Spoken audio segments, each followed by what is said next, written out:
you outside. balance that with like conditioning? Like, Charlie's deal was always like, hey, do you need to, raise GPP and get in better shape, or you got to rest longer? Yeah. And the problem is if you rest so long that we can't get enough quality work in, then we're not going to get faster. So like that idea, like where does that balance in, and where are they getting all that conditioning? We get a lot of the conditioning from now. So I mean, like I said, we're in, like we were talking earlier, we're in week 8 or 9 of training, depending on the group. And they haven't been running fast, right? To the normal person, yeah, they're outside running fast, but they're in flats, they're barefoot, they're not doing anything. I wouldn't even call it sub-maximal almost. Like everything they're doing is either going to be tempered down by being barefoot, tempered down by being resistance via a run or via a hill, or something else. So a means where they're not getting to over 80% of what their actual max would be. Sure. So we're getting in really, really, really good shape right now. We didn't touch spikes until last week.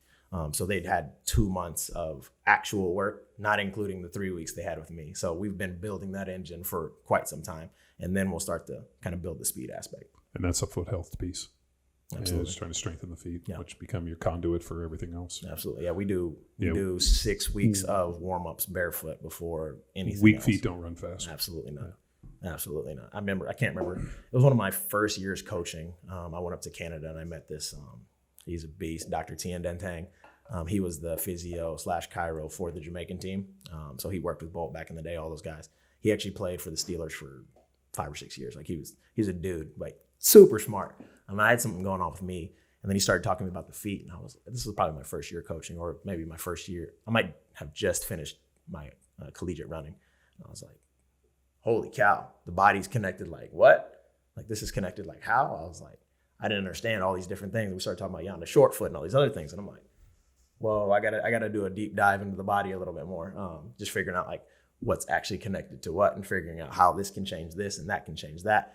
But starting at the feet, like you said, I was like, quarter of the bones in your body are your feet. Yeah. That's important. Yeah. So, I mean, it's definitely a big piece for us. And like I said, we're 6 feet barefoot, just teaching the basics and watching movement. You can learn a lot when you look at the feet as well. Like I had an athlete this year, true freshman, my first day meeting. I was like, hey, just walk down there back, do this exercise, do this. What'd you do to your left ankle? What do you mean?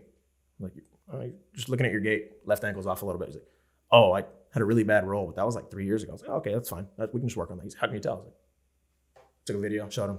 Oh, I don't feel that. I was like, that's okay. Like, I don't need you to. Like, I need to look at that. And that's things compensation that I need to patterns. Right, exactly. And the better the athlete, the better they compensate, right? Yeah. So, and we have a lot of those. So as strong as you can get, these athletes are really, really strong. They can hide those things, and that's how you get hurt. Well, that was Craig Beeler. The best athletes in the world are just the best compensators. Absolutely. And can work around injuries. Absolutely. That would have sidelined other people. For sure.